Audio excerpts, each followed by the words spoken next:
პირველი დღეა, როდესაც შედარებით დათბა. და იცით რა მივაქციე ყურადღება? რა დიდი ბედნიერება, როდესაც ხედავ ასფალტს.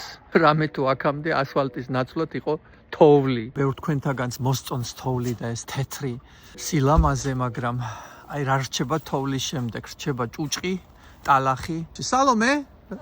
მორჩი უკვე? გავედით? აჭამე კატებს.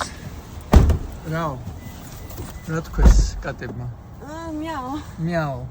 სტარბაკსში ყოველთვის მანცვიფრებდა ერთი ისეთი ფაქტი, რომ გოგოები და ბიჭები, რომლებიც სტარბაკსში მუშაობენ, ყოველთვის ძალიან დადებითად არიან განწყობილები.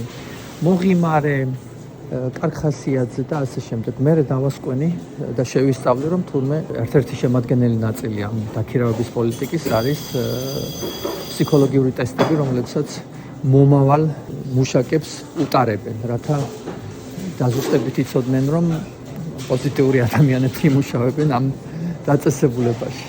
და საერთოდ ბევრ ორგანიზაციაში არის ესეთი ფსიქოლოგიური ტესტები, ვიდრე სამუშაოზე მიგიღებენ. ეს ნორმალური ამბავია ამერიკის შეერთებულ შტატებში.